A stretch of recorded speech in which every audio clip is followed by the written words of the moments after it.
Hello दोस्तों, स्वागत है आपका हमारा यूट्यूब चैनल आईक्यू मैग्नेट पर। दोस्तों, अगर आप रेलवे के किसी भी एग्जाम की तैयारी करते हैं तो ये क्लास आपके लिए बहुत ही इंपॉर्टेंट होने वाला है। इस क्लास में हम आपके लिए लेकर के आए हैं आरआरबी ग्रुप डी में प्रीवियस में पूछा गया सभी 101 शिफ्ट का साइंस का सॉल्यूशन। और आज हम जो सॉल्यूशन करवाने वाले हैं वह है 3 फरवरी 2026 का शिफ्ट नंबर 1 का ये सॉल्यूशन होने वाला है। अगर आपको इस क्लास की पीडीएफ भी चाहिए तो वीडियो के डिस्क्रिप्शन में लिंक दिया गया है टेलीग्राम चैनल का, आप वहां से पीडीएफ को प्राप्त करके रिवीजन कर सकते हैं। और अगर आप आरआरबी ग्रुप डी का एग्जाम देने वाले हैं तो यह क्लास आपके लिए बिल्कुल रामबाण साबित होने वाला है। तो आइए हम आज की क्लास को स्टार्ट करते हैं। अगर आपको ये क्लास अच्छा लगे तो आप वीडियो को जरूर लाइक करें और चैनल को सब्सक्राइब करें। दोस्तों, जो होमवर्क था जो हम आपको दिए थे पिछले क्लास में, हम वो आज लेकर के नहीं आ पाए, उसके लिए बहुत बहुत सॉरी। हमको आज का ही क्लास स्टार्ट करना पड़ेगा। और यहाँ पे आज का पहला प्रश्न आपसे पूछा गया है कि पुष्पी पादपों में निषेचन के बाद क्या होता है। आपसे पूछा गया जो पुष्पी पादप होता है ना, उसमें निषेचन के बाद होता क्या है, इस बात को आप बताइए। और यहाँ पे बात किया गया बीजांड और फल के बारे में या अंडाशय यानी कि बीजांड के बारे में, बीज के बारे में बात किया गया और अंडाशय यानी कि फल के बारे में बात किया गया है। आइए हम यहाँ पे आपको समझाने का प्रयास करते हैं। यहाँ पे आपको ये दिख रहा है फूल, और फूल में आप देखेंगे यहाँ पे क्या, ये सबसे बीच में जो आपको दिखाई ये है अंडाशय। ये क्या है? ये है यहाँ पे अंडाशय। अगर निषेचन की प्रक्रिया होता है मतलब यहाँ से पराग कोश से निकल करके, यहाँ पे पराग कोश से निकल करके पुंकेसर अगर वर्तिकाग्र तक आता है और फिर ये वर्तिका के रास्ते से अंडाशय तक पहुंचता है, तो यहाँ पे हो जाता है अंडाशय का निषेचन। क्या होगा? अंडाशय का यहाँ पे हो जाएगा निषेचन। और अंडाशय का निषेचन होने के बाद यहाँ पे क्या होगा, तो जो अंडाशय के अंदर जो बीजांड था, यहाँ पे अंडाशय के अंदर जो बीजांड होता है वह क्या होगा, वह जो है बीज बनेगा। क्या बनेगा? विकासशील यानी कि विकसित होने के बाद जो है यह बीज बनेगा। और यहाँ पे जो अंडाशय आपको दिख रहा है अंडाशय, वह क्या होता है, तो वह जो है पक बढ़ जाता है और बढ़ने के बाद क्या होता है, पक जाता है। और पकने के बाद जिसे हम कहते हैं क्या, फल, यानी कि ये फल का रूप लेता है। तो आपको याद रखना है यहाँ पे अंडाशय जो होगा वह क्या बनेगा, यह बन जाता है फल। और यहाँ पे जो बीजांड होगा वह बनता है बीज। तो यहाँ पे निषेचन के बाद क्या होता है, यही आपसे पूछा गया था। और आपका जो उत्तर वो यही होगा कि बीजांड बीज बन जाता है और अंडाशय फल बन जाता है। Option number A. अगला प्रश्न, आगे यहाँ पे आपसे पूछा गया कि निम्नलिखित में कौन सी गतिविधि जीवन को परिभाषित विशेषताओं के रूप में नहीं लिया जा सकता है, ये आपसे यहाँ पे पूछा गया है। आइए हम इसके बारे में बात करते हैं कि ये आपसे पूछा क्या। आपसे पूछा कि जो चार ऑप्शन हम यहाँ पे जो आपको चार ऑप्शन दिया गया, इसमें से आपको ढूंढ करके बताना है कि कौन सा जो ऑप्शन का जो गतिविधि होगा वह जो है जीवन को परिभाषित करने की विशेषता नहीं है। कहने का मतलब आप यह नहीं कह सकते हैं कि कोई जीव जो है सजीव है। कहने का मतलब क्या, कि कोई जीव सजीव है या कोई जीव निर्जीव है। कोई जीव सजीव है या निर्जीव है, आप कौन सी यहाँ पे कौन सा गतिविधि को देख करके नहीं कह सकते कि कोई जीव सजीव है या तो निर्जीव है। बस आपसे यही पूछा गया है। तो यहाँ पे अगर हम बात करेंगे कि ये होगा क्या, तो पहला ऑप्शन में कहा गया कि कोशिकाओं के भीतर आणविक गति। जो कोशिका होता है, और हम जानते हैं कि पादप कोशिका हो या पादप हो या तो जंतु हो, सभी क्या होगा, कोशिकाओं से मिलकर के बना होता है। और कोशिकाओं में क्या होता है, तो आणविक गति होता है। अगर किसी के अंदर जीवन है, अगर किसी के अंदर जीवन है मतलब अगर वो सजीव है, तो उसके अंदर आणविक गति होगा। ये बिल्कुल बात यहाँ पे बिल्कुल सही है। तो इसको तो हम परिभाषित करते हैं जीवन के विशेषता के रूप में। ये तो आपका उत्तर नहीं होगा। आगे बोला गया यहाँ पे, अगर हम बात करेंगे सी नंबर ऑप्शन का, तो यहाँ कहा कि पौधों की वृद्धि संबंधी गति। यहाँ पे बोला गया पौधा का जो वृद्धि संबंधी गति होगा, क्या हम वहां से कह सकते हैं कि पौधा जो है सजीव होता है? हम कहेंगे जी हाँ, हम ऐसा कह सकते हैं। जैसे कि पौधा, कोई पौधा क्या है, अगर छोटा है और वो पौधा क्या होगा, बढ़ करके ये बड़ा हो जाएगा। अगर ये पौधा बढ़ करके बड़ा हो जाएगा, इसका मतलब यहाँ पे क्या हो रहा है, तो कोशिका के स्तर पे यहाँ पे गति हो रहा है, वृद्धि हो रहा है। अगर वृद्धि हो रहा है तो हम इसे कहेंगे ये क्या है, तो सजीव होगा।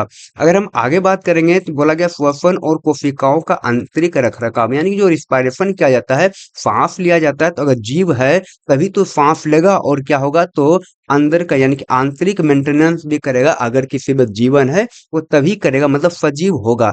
लेकिन यहाँ पे आप देखेंगे बोला गया चलने या दौड़ने जैसी दृश्यमान गतिविधि। आप कहेंगे यहाँ पे कि यहाँ तो हम क्लियर देख लेंगे कि अगर मान लीजिए कि कोई लड़का है, कोई यहाँ पे लड़का है और वह दौड़ रहा है, अगर यहाँ पे लड़का कोई दौड़ रहा है तो आप कहेंगे वो तो हम देख रहे हैं दौड़ता हुआ लड़का को, तो उसमें तो जीव है तो वो दौड़ रहा है, आप ऐसा कह सकते हैं। लेकिन हम कहेंगे कि मान लीजिए लड़का दौड़ता ना, वो क्या होता, तो वो बिल्कुल शांति से क्या होता, सो रहा होता, तो क्या उसमें जीवन नहीं होता? तो आप कहते हैं हाँ जीवन होता। इसका मतलब कोई भी वस्तु को चलने या दौड़ने से हम यह नहीं कह सकते हैं कि उसमें क्या है, जीवन है, या तो उसमें जीवन नहीं है, हम ऐसा नहीं कह सकते हैं। अगर हम बात करेंगे जैसे कि पादप हो गया, कोई भी पौधा या तो पादप हो गया, क्या वह जो है गति करता है क्या? क्या वह गति करता है, मतलब एक स्थान से दूसरे स्थान पर जाता है क्या? तो वह नहीं जाता है, तो क्या हम ऐसा नहीं कर सकते कि पादप में जीवन है?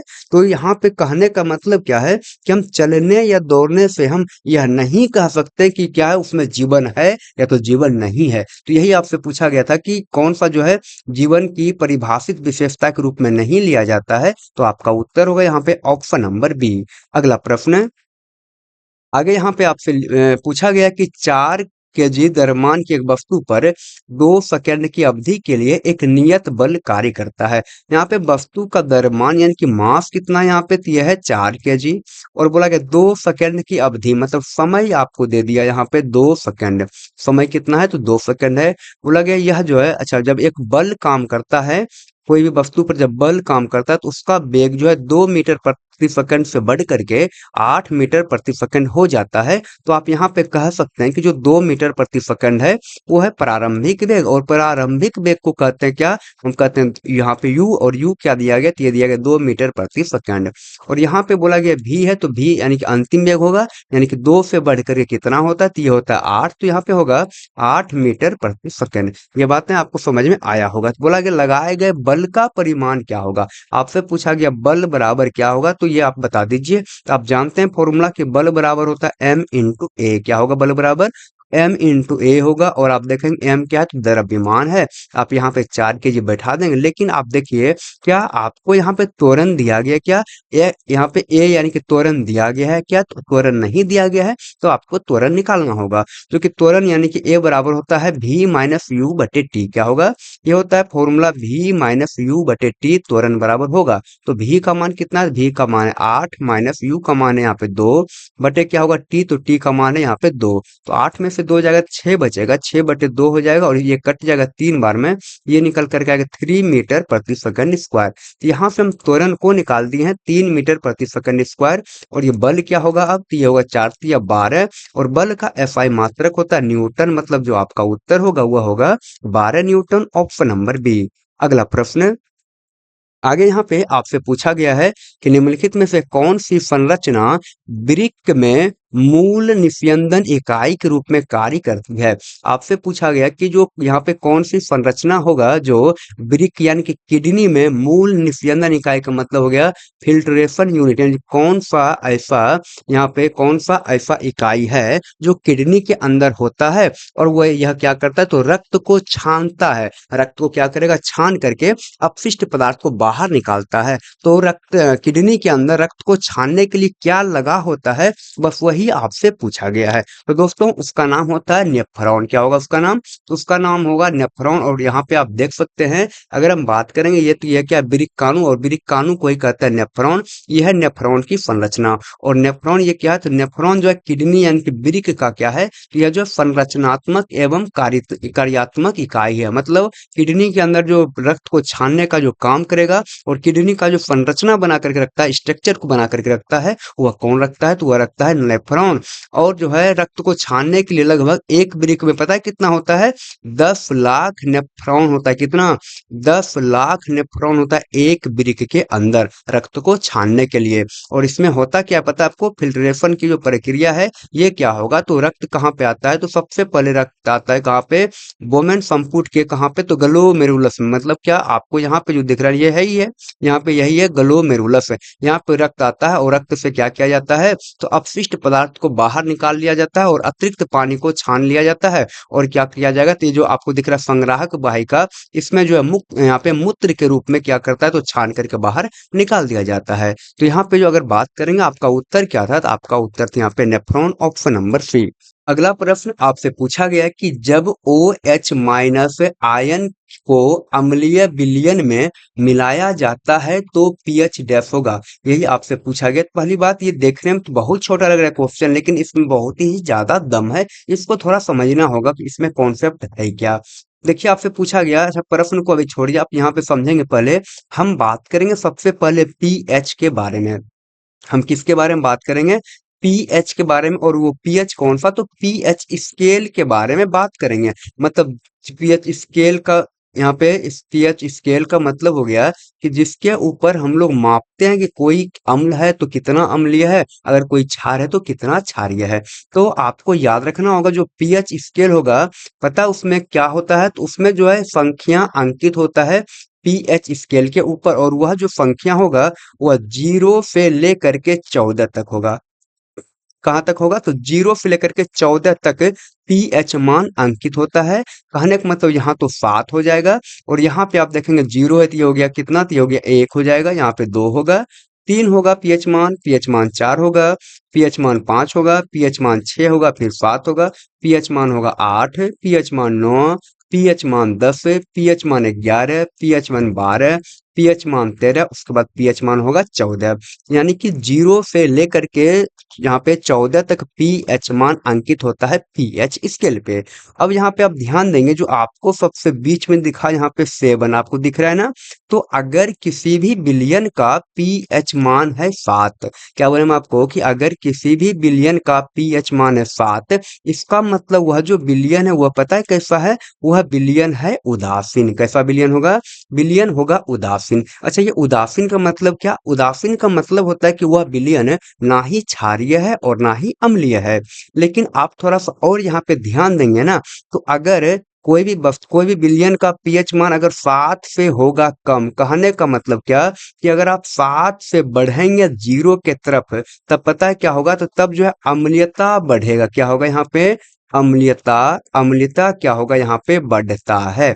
अम्लीयता क्या होगा? बढ़ेगा। कब? जब आप 7 से जाएंगे 0 के तरफ, 7 से अगर 0 की तरफ जाएंगे तो अम्लीयता क्या होगा? बढ़ेगा। और आपको याद रखना है कि अगर आप 7 से जाएंगे 14 के तरफ, अगर आप 7 से जाएंगे 14 के तरफ, तब यहाँ पे क्या होगा? तो तब यहाँ पे जो है क्षारीयता जो होगा, क्षारीयता वह क्या होता है? वह जो है बढ़ता है। ये बात अगर आपको समझ में आया तो थोड़ा और यहाँ पे आपको समझना होगा, जो कि बस इस प्रश्न का मेन चीज यही है यहाँ पे, कि बोला गया कि अम्लीयता बढ़ता है कब? जब 7 से आप जाएंगे 0 की तरफ, अम्लीयता बढ़ता है। तो यहाँ पे पता है क्या होगा? उस विलयन में जो है ना H plus ion, H plus ion जो होगा, H प्लस आयन, उसका जो सांद्रता होगा, H प्लस आयन की जो सांद्रता होगा, वह क्या होगा? तो वह जो है बढ़ता है। वह क्या होगा? बढ़ता है। इसका मतलब क्या कि आपको पता होना चाहिए, जितना भी अम्ल है, जितना भी अम्ल है, अगर आप अम्ल को जल में डालते हैं, अगर आप अम्ल को जल में डालते हैं तो यह देता है H प्लस आयन। यह क्या देगा? H प्लस आयन देगा। और जो अम्ल जितना अधिक देगा H प्लस आयन, उतना क्या होगा? उतना वो क्या होगा? अम्लीय होगा। क्या बोले आपको कि जो अम्ल H प्लस आयन जितना ज्यादा देगा वह जो है ज्यादा अम्लीय होगा। मतलब अगर यहाँ पे अम्लीयता बढ़ेगा, मतलब अगर किसी भी विलयन का पीएच मान अगर 0 है, इसका मतलब 0 मतलब यहाँ आ गया सबसे अंतिम, मतलब वह जो है बहुत ही ज्यादा अम्लीय है। अगर बहुत ही ज्यादा अम्लीय है तो इसके अंदर जो होगा H प्लस आयन की मात्रा वह बहुत ही ज्यादा होगा। लेकिन अगर किसी का पीएच मान, अगर किसी का पीएच मान मान लीजिए कि 3 है, अगर किसी का पीएच मान 3 है, तो यहाँ पे 3 यहाँ पे आ गए ना, आप यहाँ पे आ गए ना, तो अगर किसी का पीएच मान 3 है तो वह भी है अम्लीय, लेकिन 0 जिसका पीएच मान है उसके तुलना में कम अम्लीय है। इसका मतलब यहाँ पे क्या होगा?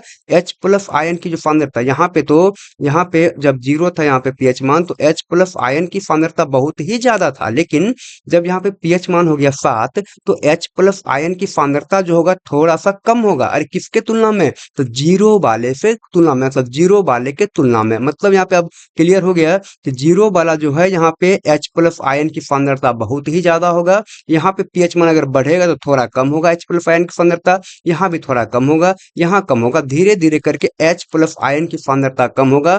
फिर यहाँ पे हो जाएगा क्या? तो यहाँ पे हो जाएगा, यहाँ पे उदासीन हो जाएगा। और फिर इधर अगर आप देखेंगे तो अगर 14 तक आप बढ़ जाते हैं तो इधर आपको H प्लस आयन बहुत ही कम मात्रा में मिलेगा। ये बात अगर आपको समझ में आया तो मेन कॉन्सेप्ट यहाँ पे यही था इस प्रश्न का। अब देखिए क्या पूछा, बोला गया कि जब OH आयन को अम्लीय विलयन में मिलाया जाता है।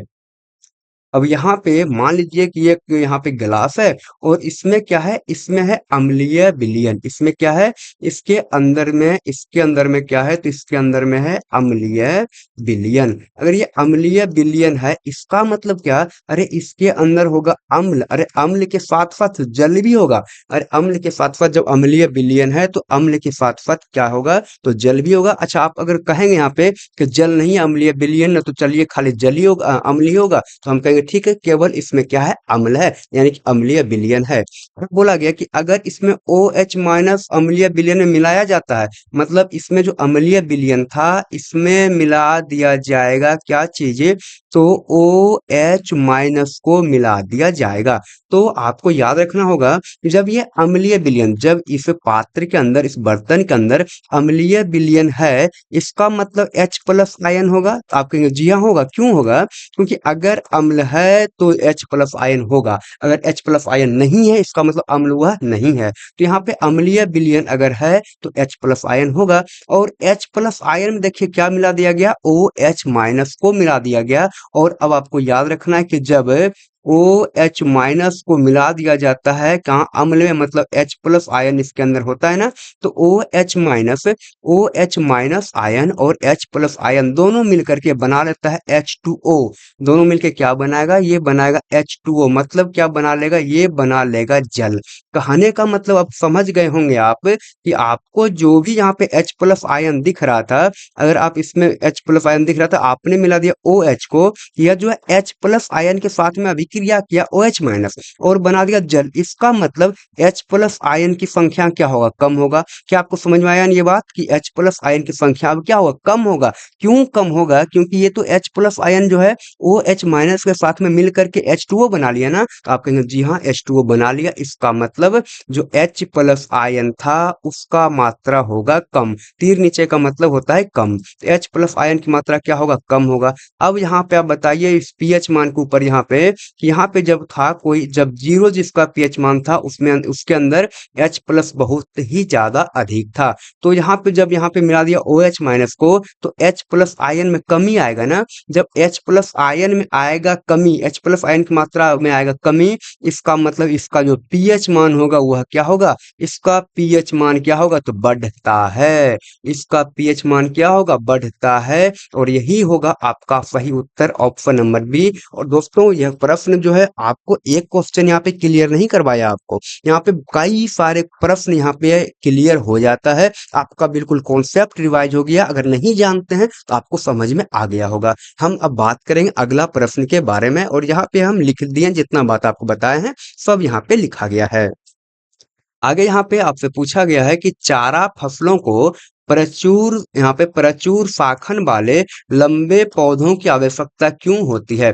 अब बोला कि चारा फसलों को, चारा फसल का मतलब होता है कि वैसा फसल जो कि मवेशी हो गया या तो कोई पालतू जानवर हो गया, कोई पालतू जानवर हो गया, उसको खिलाने के काम में जो फसल आएगा उसे कहते हैं चारा फसल। और कहा गया कि जो चारा फसल होगा ना उसमें पता है क्या चीज का आवश्यकता होता है, तो उसमें होता है आवश्यकता कि पौधा लंबा हो। पौधा क्या हो, अरे पौधा जो है लंबा होना चाहिए। और क्या होना चाहिए, तो प्रचुर शाखन, मतलब उस पौधा में क्या होना चाहिए, प्रचुर मात्रा में होना चाहिए शाखा। अब बोला कि ऐसा क्यों, तो आइए हम आपको यहाँ पे समझाते हैं। यहाँ पे अगर आप मान लें कि एक यहाँ पे क्या है, तो एक पौधा अगर होगा, एक पौधा यहाँ पे बोला गया प्रचुर शाखा क्यों होना चाहिए, तो इस पौधा में प्रचुर शाखा, इसमें क्या होगा, तो कई सारा शाखा यहाँ पे निकला हुआ होगा, कई सारा क्या होगा, तो शाखा निकला हुआ होगा। और आप बताइए कि जितना अधिक तना निकला होगा, शाखा निकला होगा, उतना अधिक क्या होगा, पत्ती होगा।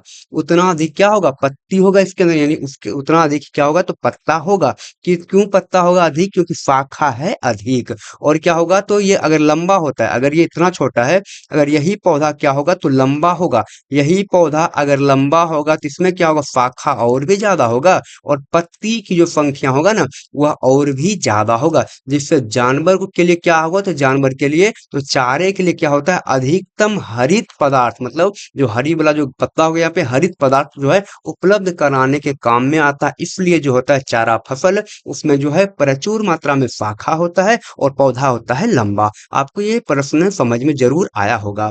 आगे हम बात करते हैं प्रश्न नंबर 7 का, और यहाँ पे कहा गया है कि कौन सा कथन सही नहीं है। ये पूछा गया कि कौन सा कथन सही नहीं है, इस बारे में आप यहाँ पे बता दीजिए। तो दोस्तों यहाँ पे आप देखेंगे ऑप्शन नंबर सी के बारे में ना, यहाँ पे क्लियर लिखा है कि ध्वनि अकंपित पिंडों द्वारा उत्पन्न की जा सकती है। ये बिल्कुल गलत बात लिखा है। क्यों गलत लिखा है?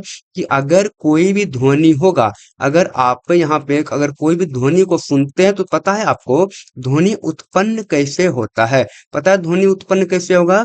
जब तक जहां से ध्वनि उत्पन्न हो रहा है, जब तक उस वस्तु में कंपन नहीं होगा, कंपन नहीं होगा तब तक ध्वनि उत्पन्न नहीं होगा। कहने का मतलब क्या है कि ध्वनि उत्पन्न तभी होगा जब वस्तु में होगा कंपन। और यहाँ पे कहा गया है कि ध्वनि अकंपित मतलब बिना कंपन करने वाला पिंड के द्वारा उत्पन्न की जा सकती है। तो जी नहीं दोस्तों, ये कथन बिल्कुल यहाँ पे गलत लिखा गया है। अगला प्रश्न आगे यहाँ पे पूछा गया है कि मादा प्रजनन तंत्र के किस भाग में निषेचन होता है। दोस्तों इस वाले ये सब प्रश्न आपको कई बार बता दिए, बिल्कुल अब हल्का हो गया ये सब आपके लिए भी। बोला गया कहाँ पे, तो मानव मादा, यहाँ पे मानव मादा जो अंग होता है ना, उसके अंदर जो निषेचन की प्रक्रिया होगा, मतलब निषेचन की प्रक्रिया का मतलब क्या कि शुक्राणु जो है अंडाणु से, यहाँ पे निषेचन का मतलब हो गया कि शुक्राणु जो है अंडाणु से किस भाग में मिलता है। अगर शुक्राणु मिल जाता है अंडाणु से ना, इसे ही कहते हैं निषेचन। तो कौन से भाग में मिलता है पता है आपको? तो ये मिलता है यहाँ पे अंडवाहिका में, यानी कि अंडाशय से जो है अंडाणु निकल करके कहाँ पे आएगा, तो अंडवाहिका यानी कि फेलोपियन ट्यूब में आता है, और यहीं पे शुक्राणु इससे मिल जाता है, तो ये होता है निषेचित। तो कहाँ पे होगा निषेचित? ये होता है फेलोपियन ट्यूब यानी कि अंडवाहिका में। और आपका उत्तर होगा ऑप्शन नंबर ए। अगला प्रश्न आपसे यहाँ पे पूछा गया है कि अपवर्तन का नियम आपतन कोण की किस सीमा के लिए मान्य है। बोला गया अपवर्तन का नियम। पता है आपको ये अपवर्तन क्या होता है? तो अपवर्तन क्या होगा कि अगर दो माध्यम होगा, दो माध्यम का मतलब आप यहाँ पे देखेंगे, ये तो आपको जो बॉक्स की तरह दिख रहा है ये क्या है? तो ये है कांच। ये क्या है? ये कांच का ब्लॉक है, और ऊपर यहाँ पे कुछ नहीं, तो ये क्या है? हवा है। अगर यहाँ आप देखेंगे एक हवा है और एक यहाँ पे कांच है, तो यहाँ पे दो माध्यम हो गया, एक हो गया हवा का माध्यम, एक हो गया कांच का माध्यम। अगर यहाँ पे अगर प्रकाश की किरण एक माध्यम से आएगा और यहाँ आने के बाद अगर दूसरे माध्यम में प्रवेश करता है ना, तो यहाँ पे अपने मार्ग से ये भटक जाता है, मतलब विचलित हो जाता है। और यही जो अपने मार्ग से विचलित होता है ना, इसे ही कहते हैं अपवर्तन। लेकिन कहा गया आपसे क्या? आपसे कहा गया जो आप यहाँ पे अपवर्तन का नियम है, उसमें जो आपतन कोण होगा, आपतन कोण ना, उसका जो है किस सीमा, आपतन कोण जो होगा कौन से सीमा के लिए मान्य होगा। और ये आपतन कोण पता है किसे कहते हैं? तो जहां पे ये आपतित किरण आता है, जिस जगह पे ये पटकाएगा उसे कहते हैं आपतन बिंदु। इसे क्या कहते हैं? इसे कहते हैं आपतन बिंदु। और आपको याद रखना है कि आपतन बिंदु पे अगर हम एक लंबवत रेखा को खींच देते हैं ना, उसे क्या कहते हैं? तो उसे कहते हैं अभिलंब। क्या कहेंगे? अभिलंब। और आपको याद रखना है कि अभिलंब, और ध्यान दीजिएगा यहाँ पे अभिलंब और आपतित किरण, अभिलंब और आपतित किरण के बीच में जो कोण होता है ना, इसे ही कहते हैं आपतन कोण। क्या कहेंगे इसे? इसे कह देते हैं आपतन कोण। मतलब क्या? एंगल आई। आपतन कोण मतलब हो गया एंगल आई। ये बात आपको समझ में आया। और आपको याद रखना होगा जो आपतन कोण होगा, यहाँ का जो कोण होगा पता है वो कितना होता है? तो आपतन कोण जो है 0 डिग्री से तो ज्यादा होगा। आपतन कोण 0 डिग्री से तो ज्यादा होगा, लेकिन 90 डिग्री से होता है कम। आपतन कोण जो होगा 0 डिग्री से होगा ज्यादा और 90 डिग्री से होगा कम। और आपका जो उत्तर होगा यहाँ पे ऑप्शन नंबर बी बिल्कुल सही होगा। अगला प्रश्न आगे आपसे देखिए पूछा गया है कि रक्त में ऑक्सीजन का परिवहन डैश के द्वारा होता है। दोस्तों रक्त में जो ऑक्सीजन का परिवहन होता है, यही पूछा गया किसके द्वारा होता है। तो आपको याद रखना है ये होता है आरबीसी। किसके द्वारा? आरबीसी। इसका मतलब लाल रक्त कणिका के द्वारा जो है ऑक्सीजन का परिवहन होता है, क्योंकि ये जो आरबीसी है ना, इसमें पाया पाया जाता है हीमोग्लोबिन। क्या पाया जाएगा? तो हीमोग्लोबिन नाम का एक प्रोटीन पाया जाता है जिसके अंदर क्षमता होता है ऑक्सीजन को अपने अंदर चिपकाने का, अपने ऊपर चिपकाने का क्षमता होता है ऑक्सीजन को। और ये क्या करेगा? ऑक्सीजन को हीमोग्लोबिन अपने ऊपर चिपका लेगा और लाल रक्त कणिका के द्वारा उसका होता है परिवहन। तो यहाँ पे आपका उत्तर तो ए नंबर बिल्कुल सही हो जाएगा। आगे यहाँ पे पूछा गया है कि निम्नलिखित में से कौन सा दैनिक जीवन में एक समान वृत्तीय गति का उदाहरण है? क्या पूछा गया आपसे? तो आपसे पूछा यहाँ पे कि दैनिक जीवन में जो एक समान वृत्तीय गति का उदाहरण है वह क्या है? तो आपको एक बात याद रखना होगा कि एक समान वृत्तीय गति का मतलब होता है कि अगर कोई पिंड है, अगर कोई पिंड है वह वृत्ताकार, यहाँ पे आपको दिख रहा नहीं है वृत्ताकार, अगर कोई पिंड, अगर कोई वस्तु है वह वृत्ताकार मार्ग पर एक समान गति से, क्या तो एक समान गति से अगर यात्रा करता है, गति करता है ना, उसे ही कहते हैं एक समान वृत्तीय गति। तो यहाँ पे आप देखेंगे ये सब तो तीनों का तीनों तो ये बिल्कुल अलग है, यानी कि एक तो गलत है दिया गया। अच्छा, अब यहाँ पे इस प्रश्न में एक खास बात देखेंगे। आपका जो उत्तर यहाँ पे होगा पता है क्या होगा? आपका उत्तर होगा कि एक छत का पंखा अपरिवर्तित गति से घूम रहा है। यहाँ पे इस प्रश्न को सही, यहाँ पे ऑप्शन नंबर ए को सही किया गया है कि एक पंखा है, छत का पंखा, और वो क्या है? तो वो घूम रहा है। हालांकि जो पंखा घूमता है ना, छत का पंखा जो घूम रहा है, उसे कहते हैं घूर्णन गति। क्या कहते हैं? इसे कहते हैं घूर्णन गति का ये एग्जाम्पल है। इसे हम वृत्तीय गति तो नहीं कहते हैं, लेकिन ऑप्शन के अनुसार आप देखेंगे बोला गया कि एक गेंद का आनत तल पर लुढ़क, एक गेंद है जो कि आनत तल पर क्या हो रहा है? तो लुढ़क रही है। एक गेंद है और ये क्या हो, लुढ़क रहा है आनत तल पे। तो ये कैसा गति होगा? ये गति होगा रैखिक। रैखिक गति का मतलब होता है कि सीधा रेखा में गति। कैसा? तो सीधा रेखा में जो गति होता है ना, उसे ही कहते हैं रैखिक गति। तो ये तो गेंद सीधा रेखा में गति करेगा तो ये तो रैखिक गति होगा, एक समान वृत्तीय गति होगा नहीं। बोला गया एक व्यक्ति सीधी रेखा में चल रहा है, यह भी रैखिक गति होगा। एक बस सड़क पर त्वरित गति से चल रहा है, एक बस है जो कि सड़क पे चल रहा है, तो यह भी होगा रैखिक गति। तो यहाँ पे तीन ऑप्शन तो रैखिक गति हुआ, बाकी जो पंखा जो घूर्णन गति है, जो पंखा जो घूम रहा है, उसे यहाँ पे मान लिया गया एक समान वृत्तीय गति। तो यहाँ पे आपका उत्तर ऑप्शन नंबर ए ही बिल्कुल सही होगा। आगे यहाँ पे आपसे पूछा गया है कि कार्बनिक यौगिक को परिभाषित करने वाली प्राथमिक विशेषता क्या है? दोस्तों, कार्बनिक यौगिक को जो यहाँ पे परिभाषित करते हैं वही आपसे पूछा गया कि यहाँ पे इसका प्राथमिक विशेषता क्या है। तो आपको याद रखना होगा कि कार्बनिक यौगिक में क्या होगा? तो यहाँ पे कार्बन होगा, कार्बन भी होगा और क्या होगा? हाइड्रोजन भी होगा। उसे कहते हैं कार्बनिक यौगिक। जैसे कि हो गया यहाँ पे CH4 हो गया, C2H6 हो गया, है ना, ये सब क्या, या तो C2 हो गया, H5 हो गया, H यहाँ पे OH हो गया, ये सभी का सभी क्या है? कार्बनिक यौगिक। कहने का मतलब कार्बनिक यौगिक यौगिक में मुख्यतः कार्बन होगा और क्या होगा? हाइड्रोजन होगा। और वो दोनों के बीच में आबंध जो होता है ना, वह होता है सहसंयोजक आबंध। कैसा आबंध होगा? तो सहसंयोजक आबंध होता है। यहाँ पे आपका उत्तर जो होगा बी नंबर बिल्कुल सही होगा। आगे आपसे पूछा गया समदाबीय यानी कि आइसोबार के परमाणु होते हैं जिनका, वे परमाणु होते हैं जिनका क्या, ये पूछा गया है। तो यहाँ पे बोला गया आइसोबार्स यानी कि समदाबीय। अच्छा, ये समदाबीय का मतलब होता है समस्थानिक। समदाबीय का मतलब क्या हो जाएगा यहाँ पे? अच्छा, ये समस्थानिक नहीं, समदाबीय का मतलब होगा समभारिक। क्या होगा यहाँ पे? तो समभारिक। समभारिक मतलब हो गया समदाबीय यानी कि आइसोबार। तो यहाँ पे आपको समझना होगा कि समभारिक पता है किसे कहते हैं? किस, क्या तो समभारिक। समभारिक हम वैसा परमाणु को कहते हैं, पता है, जिसमें क्या होगा कि जिसका कि यहाँ पे, जिसका परमाणु, जिसका परमाणु संख्या होगा भिन्न भिन्न। क्या होगा? जिसका कि परमाणु संख्या होगा भिन्न भिन्न, लेकिन जिसका द्रव्यमान संख्या, जिसका द्रव्यमान संख्या क्या होगा? समान। अब आपको याद रखना है यहाँ पे कि समभारिक हम किसे कहेंगे? तो समभारिक हम वैसे परमाणु को कहते हैं जिसका कि परमाणु संख्या तो होगा अलग अलग, लेकिन द्रव्यमान संख्या होगा समान। आप कहेंगे समझ में नहीं आया, तो हम आपको बताएंगे अभी। यहाँ पे है ऑर्गन। ये क्या है? ऑर्गन है। इसका परमाणु संख्या होता है 18 और इसका जो द्रव्यमान संख्या होता है वो होता है 40। ये आपको दिखा ऑर्गन। अच्छा, आप कोई को ऑर्गन जब दिखा, हम लिखेंगे यहाँ पे कैल्शियम को। कैल्शियम का परमाणु संख्या होता है 20 और परमाणु द्रव्यमान होता है 40। पता है आप इस दोनों में क्या देखें, क्या नोटिस किए हैं? आप देखेंगे यहाँ पे दोनों में कि दोनों में जो परमाणु द्रव्यमान है देखिए समान है ना, परमाणु द्रव्यमान है यहाँ पे समान, लेकिन परमाणु संख्या देखिए दोनों का अलग अलग है। अगर ऐसा है तो हम इस दोनों को, ये दोनों को क्या कहेंगे? हम ये दोनों को कहेंगे यह है समभारिक। तो जब बात करेंगे आपका सही उत्तर क्या होगा? यहाँ पे कहा गया कि द्रव्यमान संख्या समान होती है लेकिन परमाणु क्रमांक भिन्न होते हैं, उसे कहते हैं समदाबीय यानी कि समभारिक। अगला प्रश्न आपसे पूछा गया कि कौन सा यौगिक का अणु है? कौन सा यौगिक का अणु है? सबसे पहले दोस्तों आपको पता होना चाहिए कि ये अणु क्या है। ये अणु क्या है? अणु का मतलब होगा कि अगर परमाणु से मिल जाए परमाणु, अगर परमाणु से मिल जाए परमाणु तो हम कहते हैं उसे अणु। और ये परमाणु से मिल जाए, एक परमाणु मिल जाए परमाणु से यानी कि दो परमाणु हो जाए या दो से अधिक परमाणु हो जाए, अच्छा एक ही प्रकार के परमाणु हो जाए या अलग अलग प्रकार के परमाणु हो जाए, अगर परमाणु और परमाणु मिला हम उसे कहते हैं अणु।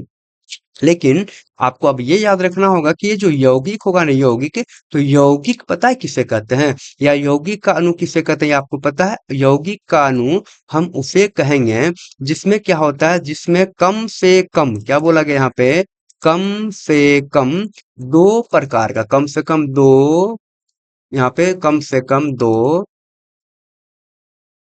प्रकार का, कम से कम दो प्रकार का परमाणु होगा, परमाणु होगा। यहाँ पे आप समझेंगे कि कम से कम अगर दो प्रकार का परमाणु होगा हम उसे कहते हैं यौगिक। दो प्रकार का मतलब क्या? पहली बात तो यहाँ पे हीलियम लिखा है, तो हीलियम तो परमाणु और परमाणु भी नहीं हुआ, ये तो सिंगल परमाणु है, तो हीलियम क्या रहेगा? तो ये तो तत्व रहेगा, यौगिक तो होगा नहीं। यहाँ पे देखिए N2 लिखा है, तो परमाणु, और यहाँ की N2 का मतलब हो गया नाइट्रोजन और नाइट्रोजन मिला है, तो परमाणु और परमाणु मिला तो ये तो अणु है, लेकिन क्या ये एक ही प्रकार का है कि अलग अलग है? तो यौगिक होने के लिए कम से कम दो प्रकार का परमाणु होना चाहिए, ये तो एक ही प्रकार का मिला हुआ है ना। अगर एक ही प्रकार का है तो ये भी क्या होगा? अरे ये भी होगा तत्व, ये भी क्या होगा? तत्व होगा।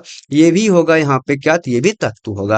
अच्छा यहाँ पे O2 है, O2 मतलब ऑक्सीजन और ऑक्सीजन मिला है, ये भी क्या अलग अलग प्रकार का मिला है? तो जी नहीं, अलग प्रकार का नहीं, एक ही प्रकार का मिला है। अगर एक ही प्रकार का मिला है तो ये क्या होगा? तो ये भी होगा तत्व। लेकिन अगर आप देखेंगे यहाँ पे H2O मतलब जल को अगर देखेंगे, यहाँ पे हाइड्रोजन और ऑक्सीजन मिला है, हाइड्रोजन और ऑक्सीजन मिला है। और आपको पता होना चाहिए यहाँ पे क्या है, हाइड्रोजन देखिए अलग परमाणु है, ऑक्सीजन यहाँ पे अलग परमाणु है, तो कम से कम कितना? तो दो प्रकार का परमाणु हो गया ना। अगर दो प्रकार के परमाणु से ये मिल करके बना है तो इसे कहते हैं यौगिक का अणु। क्या कहेंगे? इसे कहेंगे यौगिक यानी कि यौगिक का अणु। आपका उत्तर यहाँ पे ऑप्शन नंबर डी बिल्कुल सही हो जाएगा।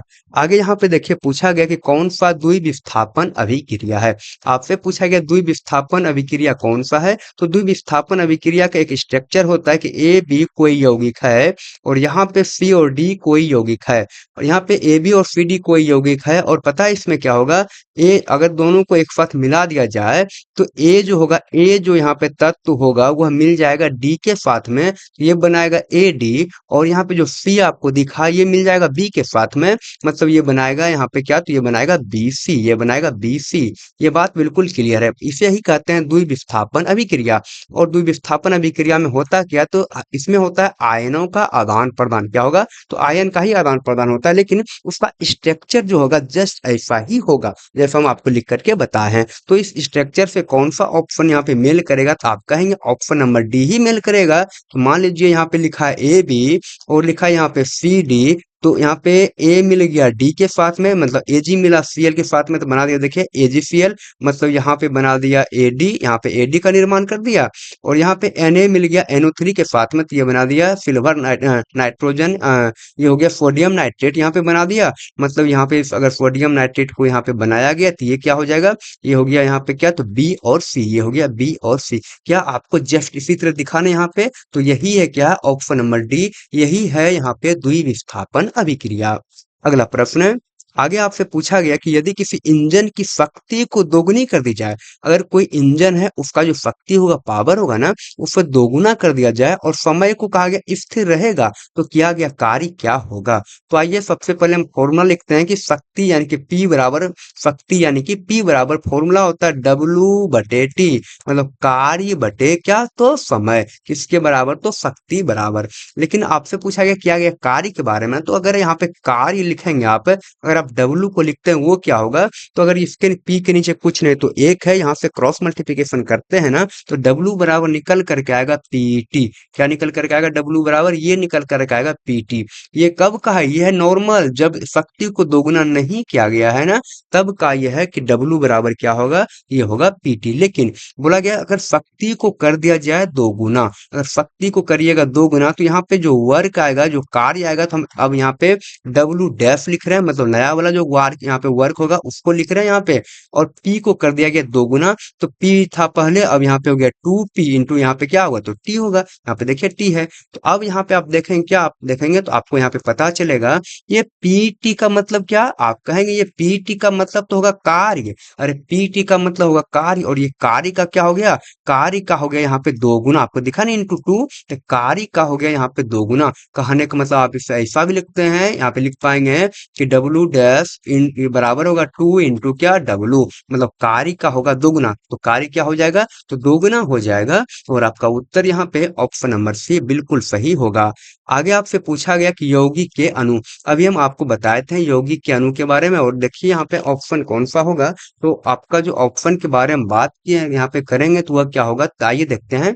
बोला गया पहला ऑप्शन में कि धातुओं के बीच धात्विक आबंधों द्वारा जुड़कर बनते हैं कौन, तो यौगिक के अणु। जी नहीं दोस्तों, यौगिक का अणु बोला गया धातु और धात्विक आबंध, मतलब क्या, धातु और धातु जुड़ करके मिलता है, बनेगा क्या, यहाँ पे यौगिक तो नहीं दोस्तों। आपको याद रखना होगा कि धातु और धातु कभी अभिक्रिया करेगा ही नहीं, कभी अभिक्रिया नहीं करेगा, इसलिए ये तो कथन गलत हो जाएगा, बिल्कुल आराम से, कोई दिक्कत नहीं इसमें।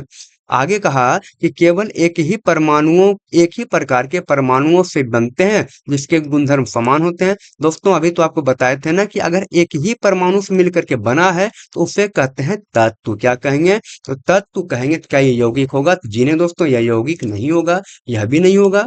अच्छा आगे बोला गया कि विभिन्न तत्वों के एक साथ रासायनिक आबंधन से बनते हैं। जी हाँ दोस्तों, यहाँ बोला गया विभिन्न तत्वों से, विभिन्न तत्व का मतलब क्या, यहाँ पे अगर हाइड्रोजन है, ऑक्सीजन है, ये दोनों से मिलकर के बन गया H2O, तो इसे क्या कहेंगे, यौगिक कर देंगे। या तो यहाँ पे बन गया H2SO4 बन गया, ये क्या हो गया, यौगिक हो गया। या तो यहाँ पे Na2SO4 हो गया, ये भी क्या हो गया, तो यौगिक हो गया। कहने का मतलब क्या हुआ, अगर विभिन्न प्रकार के तत्व से मिल करके और बनता है तो उसे कहते हैं यहाँ पे यौगिक के अणु। आपका उत्तर यहाँ पे ऑप्शन नंबर सी बिल्कुल सही हो जाएगा। अगला प्रश्न, आगे आपसे यहाँ पे पूछा गया है कि निम्नलिखित में से कौन सा हाइड्रोजन परमाणु का समस्थानिक नहीं है। अब कहा गया यहाँ पे कि हाइड्रोजन परमाणु का कौन सा समस्थानिक नहीं है, तो आपको याद रखना होगा कि हाइड्रोजन परमाणु का जो समस्थानिक होता है वो होता है 3। वो कितना होता है, तो 3 होता है। एक को कहते हैं प्रोटियम, दूसरा होगा ड्यूटेरियम, और तीसरा होगा ट्राइटियम। तो यहाँ पे प्रोटियम, ड्यूटेरियम और ट्राइटियम, ये तीनों का तीनों है यहाँ पे हाइड्रोजन परमाणु का समस्थानिक। लेकिन ये जो हीलियम है, हीलियम क्या है, तो हीलियम तो एक स्वतंत्र तत्व है। तो आपका जो उत्तर होगा यहाँ पे वही होगा ऑप्शन नंबर ए, यह जो है हाइड्रोजन का समस्थानिक नहीं है। आगे आपसे पूछा गया है कि आवश्यक प्रचालन धारा के आधार पर एक विद्युत बल्ब और एक विद्युत हीटर को श्रेणी क्रम में जोड़ने पर मुख्य हानि क्या होगा। दोस्तों यहाँ पे पता क्या कर दिया गया, एक बल्ब था यहाँ पे, एक क्या था, तो एक है यहाँ पे बल्ब और एक क्या है, एक है विद्युत हीटर। एक है बल्ब और एक है विद्युत हीटर। अब इसमें यहाँ पे क्या कर दिया गया, तो पहली बात जो घरेलू परिपथ होता है, जो घरेलू परिपथ यानी कि जो बल्ब होगा, जो हीटर होगा, हमेशा पता है ये सबको कैसा जोड़ा जाता है, किस क्रम में, इससे जोड़ा जाता है समांतर क्रम में। कैसा जोड़ा जाएगा, तो समांतर क्रम में जोड़ा जाता है। और समांतर क्रम में क्यों जोड़ा जाता है, क्योंकि आपको पता है कि बल्ब जो लेगा धारा, बल्ब को जो चाहिए विद्युत धारा, वह क्या होगा, हीटर की तुलना में कम चाहिए। बिल्कुल सही सही बात है ये कि बल्ब को क्या चाहिए, कम चाहिए विद्युत धारा, लेकिन हीटर को क्या चाहिए, हीटर को ज्यादा विद्युत धारा चाहिए, क्योंकि उसका हीटर का काम क्या है, तो बड़ा है, उसको क्या होता है, तो गर्म होना पड़ता है। तो यहाँ पे दोनों में अंतर है। अंतर क्या है, तो बल्ब को चाहिए कम विद्युत धारा, हीटर को चाहिए क्या, तो हीटर को चाहिए ज्यादा विद्युत धारा। अगर समांतर क्रम में यहाँ पे जोड़ देते हैं ना, तो जिसको जितना विद्युत धारा चाहिए वह उतना ही विद्युत धारा को लेगा। लेकिन लेकिन बोला गया क्या, तो बोला गया श्रेणी क्रम में जोड़ देते हैं। अगर श्रेणी क्रम में जोड़ दिया जाएगा तो बल्ब के अंदर जितना जाएगा विद्युत धारा उतना जाएगा हीटर के अंदर, या जितना विद्युत धारा जाएगा हीटर के अंदर उतना जाएगा बल्ब के अंदर। अब आइए इसका नुकसान क्या होगा उसके बारे में बात करते हैं। पहली बात यहाँ पे क्या होगा, अगर श्रेणी क्रम में जोड़ा गया तो सभी उपकरण में क्या होता है, तो एक समान विद्युत धारा प्रवाहित होगा। कैसा, तो एक समान विद्युत धारा प्रवाहित होगा। और यहाँ पे बोला गया उपकरणों की अलग अलग आवश्यकता, मतलब विद्युत बल्ब को बहुत कम धारा की आवश्यकता होती है, लेकिन विद्युत हीटर एक क्या है, भारी उपकरण है जिससे ठीक से काम करने के लिए बहुत अधिक धारा की आवश्यकता होगा। लेकिन इसे तो जोड़ दिया गया कौन से क्रम में, तो इसे यहाँ पे जोड़ दिया गया है श्रेणी क्रम में। तो अब क्या होगा कि अगर इन्हें जो है श्रेणी क्रम में जोड़ा जाएगा तो दोनों को एक समान धारा मिलेगी। इससे या तो हीटर को पर्याप्त धारा नहीं मिल पाएगी और वह गर्म नहीं होगा, या फिर धारा के कारण, या तो फिर क्या होगा, अधिक धारा मिलेगा जिसके कारण बल्ब फ्यूज हो जाएगा। इन्हें जो है कौन से क्रम में, तो श्रेणी क्रम में जोड़ना व्यवहारिक नहीं है, श्रेणी क्रम में नहीं जोड़ना चाहिए। तो अगर बात करें अब आपका उत्तर यहाँ पे क्या होगा, आपका उत्तर होगा कि उन्हें ठीक से परिचालित करने के लिए व्यापक रूप से भिन्न भिन्न मानों वाली धाराओं की आवश्यकता होता है। लेकिन अगर एक ही साथ जोड़ दिया, श्रेणी क्रम अगर जोड़ दिया है, ये क्या होगा, तो यहाँ पे खत्म, गलत हो जाएगा और क्या होगा, तो यहाँ पे यही होगा हानि। आपका उत्तर जो होगा यहाँ पे ऑप्शन नंबर बी बिल्कुल सही हो जाएगा। अगला प्रश्न, आगे यहाँ पे आपसे पूछा गया है कि निम्नलिखित में से कौन सा जैविक आवर्धन का वर्णन करता है। दोस्तों आज भी हम टेक्नीशियन का प्रीवियस ईयर का जो प्रश्न कर रहे थे, जस्ट ये क्वेश्चन दो दो बार घूम करके आ गया था। दोस्तों आपको हम कई बार बता चुके हैं ये जैविक आवर्धन के बारे में। हम यहाँ पे आपको केवल आंसर बताने वाले हैं और इसका आंसर हो जाएगा कि जैसे जैसे ऊर्जा उत्पादकों से उपभोक्ताओं तक प्रवाहित होता है वैसे वैसे उसकी मात्रा क्या होता है, तो बढ़ जाता है। आप इसे जरूर देख लिए होंगे टेक्नीशियन वाला वीडियो, अगर नहीं देखे हैं तो आप उसे भी देखिए, आपको बहुत ही ज्यादा फायदा मिलने वाला है। यहाँ पे तो ऑप्शन नंबर बी क्या होगा, तो बी बिल्कुल सही होने वाला है। अगला प्रश्न, आगे देखिए आपसे पूछा गया कि मिलान करिए। क्या पूछा आपसे, आपसे पूछा गया है कि मिलान करिए। तो आइए मिलान करते हैं। यहाँ पे बोला गया यहाँ पे कैलिक्स है, तो ये जो कैलिक्स होगा ना, यहाँ पे कैलिक्स इसका मिलान होगा किससे, तो बाह्य दल से। किससे होगा, तो बाह्य दल से। क्यों होगा, तो आइए यहाँ पे बात करते हैं। ये जो कैलिक्स है, कैलिक्स वो क्या होता है, वो होता है बाह्य दल। किसी भी यहाँ पे फूल का पुष्प का होता है बाह्य दल। बाह्य दल का मतलब क्या, आप यहाँ पे देखेंगे ये जो फूल आपको दिखा और यहाँ पे जो आपको ग्रीन वाला जो पार्ट दिख रहा है ना, यही होता है बाह्य दल। इसे ही कहते हैं कैलिक्स।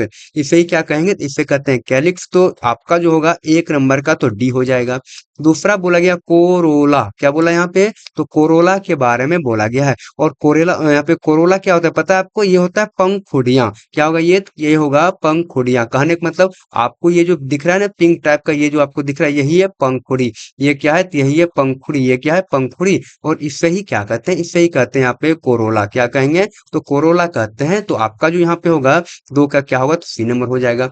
आगे बोला गया पुमंग। तो पुमंग क्या होता है, तो पुमंग का ही भाग होता है पुंकेसर। पुमंग क्या है, तो एक प्रकार का यह है नर जनन अंग या नर जनन कोशिका है पुमंग, और उसी का भाग होता है पुंकेसर। तो यहाँ पे हो गया 3 का बी। और जो जायांग होगा वह तो हो जाएगा क्या, तो वह तो हो जाएगा स्त्री के लिए, और यहाँ पे हो जाएगा उसका यहाँ पे अंडक। मतलब क्या यहाँ पे, मतलब कि जो पुमंग है वो क्या है, पुंकेसर। यानी कि पुमंग जो है फूल का नर जनन अंग होता है जिसका कि व्यक्तिगत इकाई को पुंकेसर कहते हैं। और ये यहाँ पे जायांग आपको दिखा उसका होगा अंडक। मतलब जायांग जो है फूल का मादा जनन अंग होता है जिसे अंडक या तो स्त्री केसर भी कहते हैं।